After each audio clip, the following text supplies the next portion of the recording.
We have no control over what device people are using or what energy grid they're using. But we do have control over how we're building our software and making it as energy efficient as possible. And in my experience, the moment we were able to show that those numbers to board execs and that kind of level, it was like, oh, okay, so we actually can do something. Hello, and welcome to Environment Variables, brought to you by the Green Software Foundation. In each episode, we discuss the latest news and events surrounding green software. On our show, you can expect candid conversations with top experts in their field who have a passion for how to reduce the greenhouse gas emissions of software. I'm your host, Chris Adams. Hello, and welcome to another episode of The Week in Green Software, where we bring you the latest news and updates from the world of sustainable software development. I'm your host, Chris Adams, and in this episode, we'll be looking at the news from the world of green software that involves ESG and a portmanteau, light switch ops. Not only do we have this, but we'll also have some exciting events for you to attend. As always, we usually try to introduce our guests before we get started, and this week we have Andri Johnston joining us. Andri, say hi. Hi, thank you so much for getting me on the podcast. So I'm Andri Johnston. I am the Digital Sustainability Lead at Cambridge University Press and Assessment. And a little bit about me, I'm a very keen runner and gardener. However, that's taking a backseat right now because I am 36 weeks pregnant and I've deep dived into the world of sustainability and babies, which is a very weird world, but really exciting. So that's me. Cool. Thank you, Andri. You seem to be continuing our trend of guests who are just about to have kids before they disappear onto the other one. Yeah. Sarah Bergman, who was on before, she was also just coming to the end before she popped a Sprague as well. And nice to hear. I wish you all the best for the second half of this, actually. Okay, so for everyone who listened to this first time, this is basically a news roundup show. So what we do is we look at some stories that caught our eyes, we share a couple of recons about them, and then basically move on from there. And if we discuss anything or any links come up that might be interesting, we'll make sure we add it into the show notes. So if there's any acronyms or anything like that, we'll work to point to some either definitions or lists for further reading. Okay, Andri, without further ado, should we look at the first of these stories? Yeah, sure. Let's go. Okay, so this first story is ESG as a lever for sustainability impact by Elise Zelichowski at ThoughtWorks. Elise is actually the co-chair of the policy working group, and this is a blog post that she's written about some of the approaches that ThoughtWorks is taking around ESG. ESG, for the uninitiated, stands for environmental, social, and governance, and it's a kind of set of terms or a kind of framework that people use to assess a company's performance in terms of sustainability and across a number of dimensions. ThoughtWorks has been talking about some of this for a while, and they've been probably one of the, in many ways, kind of leaders in this particular field. They've literally got a URL, which is thoughtworks.com/social justice, to give you an idea of where they stand on a bunch of this stuff. And Andri, you had to look through this piece. Is there anything you want to add on this one? Yeah, I found it really interesting, and I'm really encouraged by the fact that, especially on the tech side, more companies are starting to look at ESG, not just reporting on carbon emissions. So at Cambridge University Press and Assessment, ESG is very important to us. Because we're linked with the University of Cambridge, we have to comply with a lot of social issues as well. And our environmental team and our EDIB team work very closely together. So for me, this was really interesting that Elise was talking about how companies need to evaluate themselves on all of these factors, and also working with your suppliers and that kind of thing, because that's difficult. Like, it's one thing getting your carbon emissions from them, but really making sure you align with their ethics and it aligns with your ethics. I think that's really important. So I found it really interesting and very encouraging that more companies are starting to do that. Yeah. I wonder how much might also be tied to, so ThoughtWorks went public this year. And there are, over the last year or two, you have seen a real uptick in ESG as a kind of buzzword in investment circles. And in particular, say Europe, for example, things you might consider kind of like green investments are able to get access to capital in ways that other groups don't. Particularly with something related called the European taxonomy, which is specifically about saying, okay, these things which are green, which we have decided society needs more of, get access to lower interest rates so they can borrow cheaper compared to other ones. And there's a real push from investors asking about this in many ways, to getting an idea of what they're exposed to from a climate point of view, but also from a kind of governance point of view and things like that as well. I guess there's also something around how this sits with your employees, because for us, we're technically a not-for-profit. And for us, a lot of people come to work at CUPNA because of the ethics around it.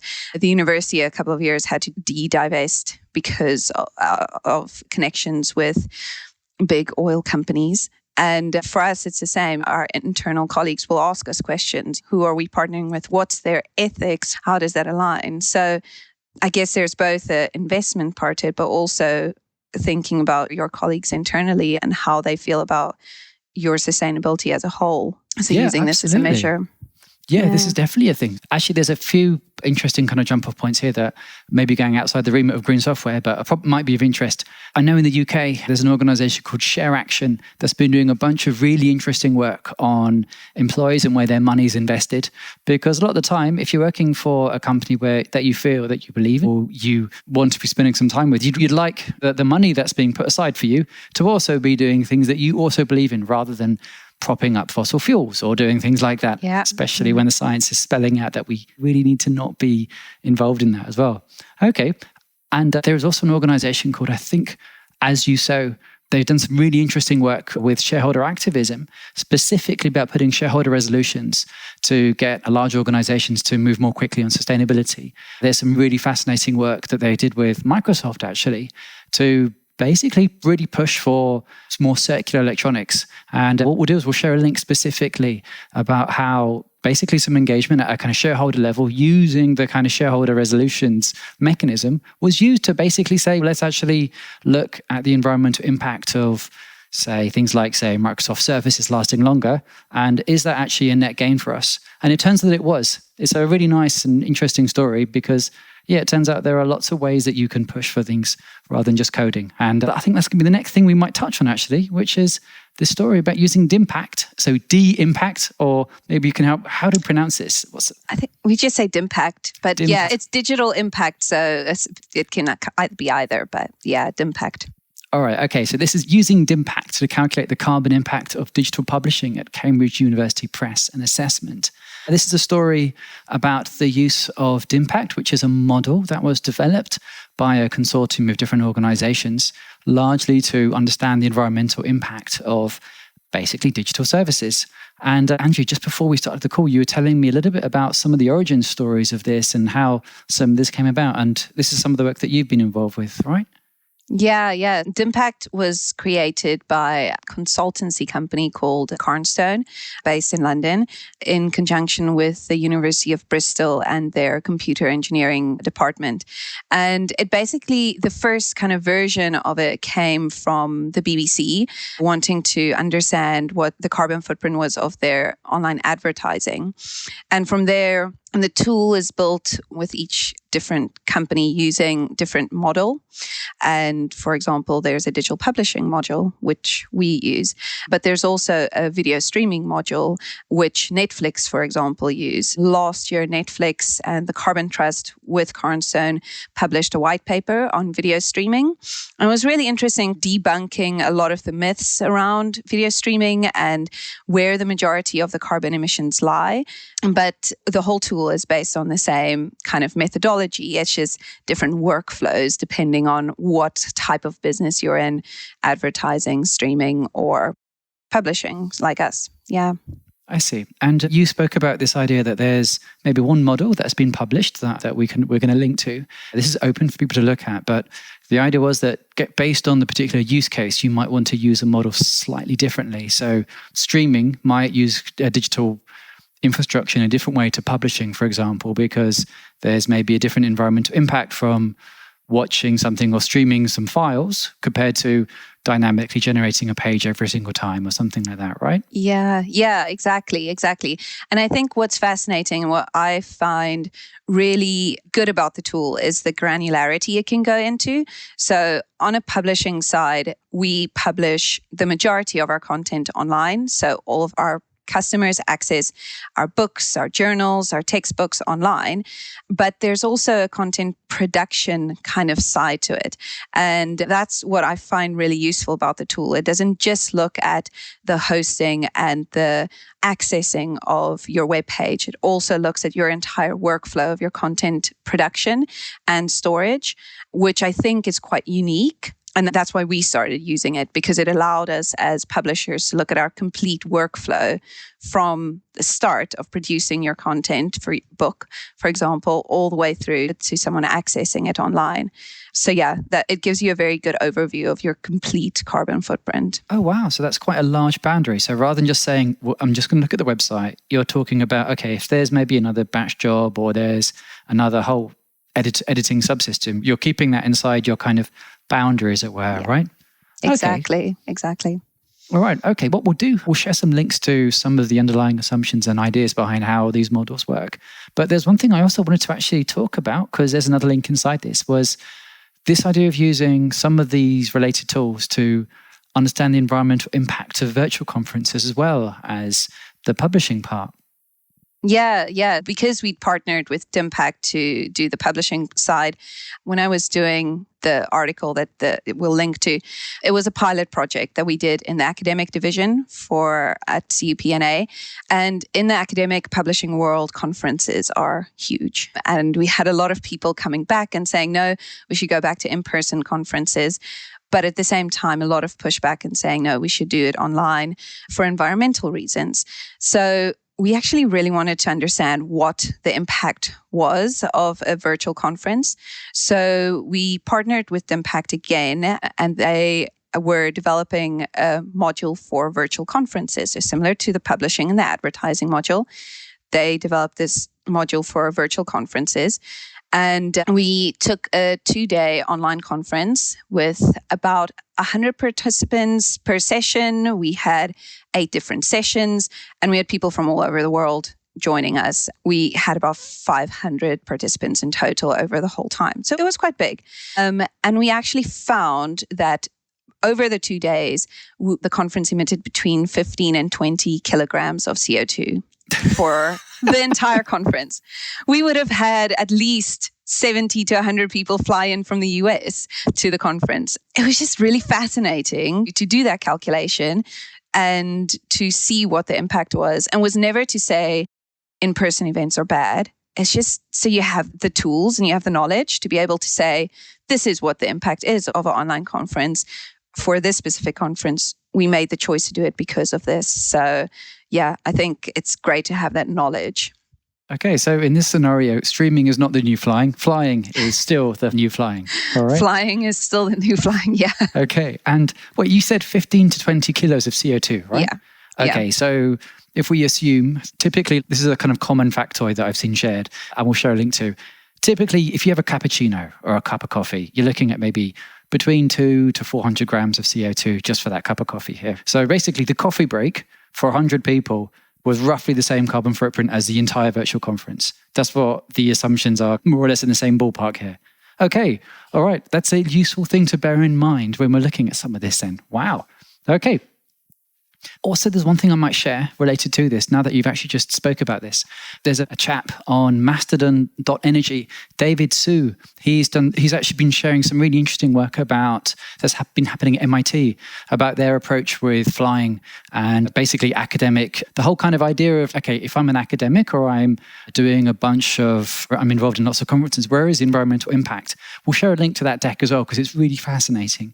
And it shows a bunch of the ideas that are being used in MIT to basically get a handle on the environmental impact from the whole life cycle of creating what we might refer to as knowledge products like this. And you talk about lots of measures like, say, applying an internal carbon levy, the way Microsoft does. But they also talk about things like, say, literally just public tracking of this stuff. So you get a rough idea of, okay, at a team level, these are the miles flown for this kind of work and things like that, to basically make these things more visible so you can create an awareness of social proof around this stuff. Okay, thank you, Andri. That was great. It sounds fascinating, yeah. All right, should we look at the next story? Okay, so this is Holly Cummins at Devox UK. How would the business benefit from your greener Java application?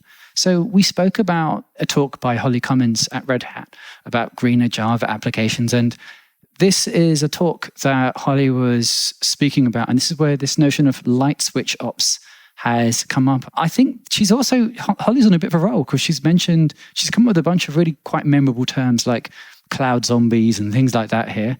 Is there anything that kind of caught your eye when you were reading this stuff? I think I really liked the idea of making colleagues more aware of greener Java and greener code because, so taking it back a little bit to the work we did with the DIMPACT tool, as we know in the majority of digital products that the majority of our carbon emissions lie with our end users. And there's still a little bit of a back and forth whether we should be reporting on that, whether we shouldn't. Is that part of Scope 3? But what we realize is that's the one place you can actually start making a difference in the way that you build your software and especially the way that you're creating the content and these pages that people access. And I think this is a kind of thing that you need to provide to your teams as a tool to say, we can make a difference in how we're building our website. So for me, that was a really easy way to say, here's a tip, here's a small thing that we can do as digital product people to make our websites more energy efficient at the end of the day. So for me, that was really good. I found it really interesting. I was like, I definitely want to share this article with my teams. Yeah. So I have a question here about borders, because just before this podcast, I did a bit of research on the model. And there are various ways of modeling the environmental impact of a digital service. And the actual end user part is often one of the things which is seen as a kind of stickler. Like, for example, Mozilla, when they report on their emissions, 98% of their Scope 3, their supply chain carbon footprint, came from the device of end users of this. And basically, this is an organization which reported their carbon footprint of around 800,000 tons, where 98% of it came from end users. Whereas large other organizations like, say, Google and Netflix, they haven't included these numbers themselves for some of this. And Digital Impact does, but it includes the usage, not the kind of embodied emissions that went into making the products. Yes, that's correct. Yeah. But I think something that we need to take into consideration and why I think for us it's important to report and to calculate those emissions is because, and Holly points to the carbon emissions of different regions for data centers, which is very true. But also carbon emissions are different for different end users, depending on where they're based in the world. So we know that over 50% of all our customers are not based in the global south and don't have access to grids that are going to greenify anytime soon. It's really important to understand that if that's where the majority of our carbon emissions lie, we have no control over what device people are using or what energy grid they're using. But we do have control over how we're building our software and making it as energy efficient as possible. And in my experience, the moment we were able to show those numbers to board execs and that kind of level, it was like, oh, okay, so we actually can do something. So yeah, I think it's just important to keep that in mind and not just say, we're not going to report on it because it's not our problem. Because I do think in some ways it's our responsibility to still work on it. Yes, there's also one thing you just mentioned actually just springs to mind, how there's actually a paper from, I think, the Limits conference a couple of years ago that came up in some of the discussions of the Green Software Foundation when we were trying to figure out, okay, where should the boundary be for some of this? There are decisions that can be made at publishing level that will basically induce people to upgrade or use one device over another device. We might know this as premature obsolescence, but a lot of the times you might see it when, if you use Slack or tools like that, you might see how you stopped being able to use certain browsers with Slack, for example, or even if you try to use a browser like, say, Firefox, might be the browser that I use by default. I can't use Firefox on some tools because they assume the use of Chrome or certain tools like that. And there's a whole thing about, okay, well, how far are you going to actually be supporting? And what happens as a result of you choosing to support certain devices over another one? All right. Okay. There's also the other thing that we're going to talk about with this was this idea of light switch ops. I really like it because it feels like it captures, and we've spoken about, there's an idea in tech where people talk about things like serverless, whereas there's an idea of things being switched off that when you stop using them. But the idea that we don't have servers is a bit of a kind of, it's a fiction that is cool, but let's be real, we're not really, we know their server's still there. Whereas light switch ops, the idea of switching things off, it makes it feel much, much nicer, and it feels easier to say than scale to zero. So I want to kind of get your take on light switch ops as a kind of low tech but a friendly way to talk about some of this stuff here. I think that's exactly what it is. It's a friendly way to explain to people how we can build our products and how we can make sure that they're energy efficient. So just to give a bit of background, I don't come from a tech background at all. I come from a publishing background, and I taught myself all of these things and I got fascinated by it.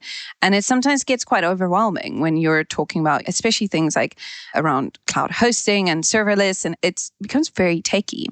But the moment you can simplify it, then it's almost like you can say, oh, okay, yeah, I can do this. Anyone can change the way that we're creating our products. So yes, I think that's exactly what it is. It's simplifying tech for everyone to understand, and digital sustainability, because it does still seem very far-fetched in some ways if you're not super techy.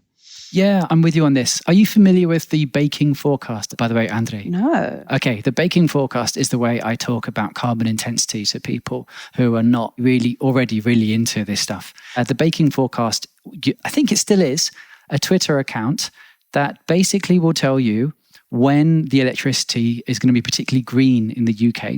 So if you're going to bake a delicious cake or loaf of bread or anything like that, it will be a particularly green cake, which means that you'll feel particularly good about yourself. And as opposed to if it's a really fossil fuel heavy moment of the grid, maybe you want to wait a little while. Probably don't bake today or bake tomorrow.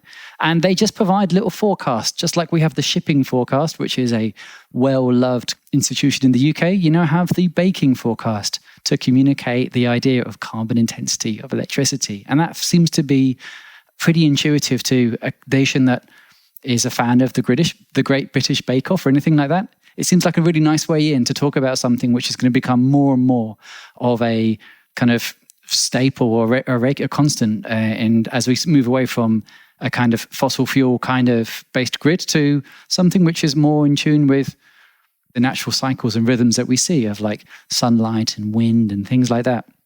Yeah, it feels more natural in any case, doesn't it? Like to live with nature in that way. This is the approach that I found as well. Like when you talk about grids having a kind of cycles, then it's a little bit like really sped up seasonality for food. That's how I tried explaining that to other people as well. Because once people have some notion like, yeah, okay, things come into season, there's cycles you can use there. And if you think about grids and electricity, that's like the equivalent for people who work in technology is basically like chefs might have seasonality, we have grid intensity for what we do. Yeah, that's a really good way to see it. Yeah. Okay, thank you.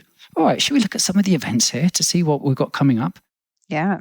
All right, okay, so there is an event that's listed below here. This is the Green Infrastructure Meetup by Green Coding Berlin. And it's about, there's a guy, Arne Tarara. He works at the imaginatively titled Green Coding Berlin. They're basically a bunch of people in Berlin who are really into green coding, basically. That's amazing. And they're presenting and running an event that's happening in Berlin on the 31st of May. So that's what's happening there. And there's some talks that they have. Arne Tarara and his little gang of people, they have a bunch of open source tools which they make available for everyone to use for free and to basically try using some of this stuff. And the other thing we have is UN World Environment Day. This is on June the 5th as well, actually. That looks really interesting. I was looking at that. I was like, oh, wow. Like, I really want to attend that one. Yeah. And the people speaking here. So we've got Asim Hussain, who's a regular on this podcast. Anne Curry, she of Space Death Rays and Data Centers in Space. There's Tamara Kanice. She's actually one of the lead authors on a report about basically cryptocurrencies and the environmental impact of cryptocurrencies for the Linux Foundation. But she's also doing a bunch of work with the Green Software Foundation on a coming Green Software report. And Pindi Buller, the CTO for ESG at UBS and a PhD researcher. This is an online event for anyone who's interested on the 5th of June. The other thing they don't have mentioned is the Linux Foundation Energy Summit that's taking place in Paris, where it's a 2-day long conference with a bunch of events that I'm hoping will be shared afterwards because, well, I'll be going there in person to see, and I've seen a bunch of tools and talks upcoming specifically about various kinds of open source tools that you can use to quantify and understand the environmental impact of the digital services that we use and rely on a daily basis. Sounds really interesting. I have to say, I'm definitely going to share the UN one, the online one as well, because I am a bit biased towards online events. So coming from South Africa, I always had this feeling that there's not enough opportunities to go to things like this. And one thing that I really love is how there's more and more online events like this for people who can't travel all the way. Yeah. So I think that's really great to have more of these. I know what you mean. With a bit of luck, what I'd love to see as a follow-on from some of the stuff, we've seen people understanding the environmental impact of entirely virtual events, and we see a significant amount of information about the impact of in-person events, where we see that most of the time, the majority of the impact is around 80%, basically of flying people to and from an event a lot of the time. Yeah. But this idea of kind of like hub and spoke or kind of hybrid events, I haven't seen that many published reports or things to help us understand if there is a way to have some kind of interim here, because there is something to be said for high bandwidth interactions with other people, but there's also a significant environmental impact associated with that. And there have to be some alternatives to this. What we'll do, I'll share a link, because the only one I know about is a piece by Vlad Korooma. He's shared a paper about this from a couple of years ago. But beyond that, though, Andri, it'd be something it'd be really nice to see. So if you folks are doing that anytime soon or doing any kind of hybrid events, do please let us know. And it'd be really lovely to hear about that. Yeah, it's definitely something that we're interested in looking into more. So I'll keep you in the loop. Cool. All right, Andri, thank you very much for this. We're just coming to the end of this, which is time for the kind of closing question, I suppose. You work for one of the most well-known publishers in the UK. And I guess that I should ask you about books in that case. Where do you tend to get your books? Do you buy them secondhand in shops, or do you read on Kindle, or is there some particular channel you're into? What would you recommend? I think I am a bit of a book snob. Previously, I worked in trade publishing and Penguin. So I'm a little bit of a book snob. If I'm just reading something quickly, then I get it on my Kobo, because I'm also very aware of the actual impact of a physical book on the environment. But when I do buy physical books, I usually go to indie bookstores and buy the hardcover version, because I know how much goes into producing it as well. I don't buy that many books, which seems shocking, but working in publishing, but it's just because I've become very mindful of what I do buy. So if it's a quick read, I read it on my Kobo. But if it's like a book I really want in paper, I'll go to a very indie niche little bookstore and support that way.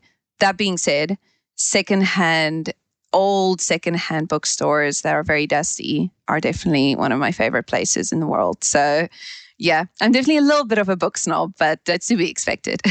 I think that's fair. If you work with books all day long, then you get to have opinions about books. All right, Andri, thank you so much for coming on for this little session today. And I really enjoyed this chat. So thank you for coming on for This Week in Green Software. And hopefully we'll have you on again sometime soon.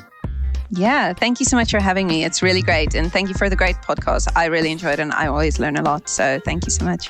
Cool. Thanks, Andri. See you around. Bye. Thanks. Hey everyone, thanks for listening. Just a reminder to follow Environment Variables on Apple Podcasts, Spotify, Google Podcasts, or wherever you get your podcasts. And please do leave a rating and review if you like what we're doing. It helps other people discover the show. And of course, we'd love to have more listeners. To find out more about the Green Software Foundation, please visit greensoftware.foundation. That's greensoftware.foundation in any browser. Thanks again, and see you in the next episode.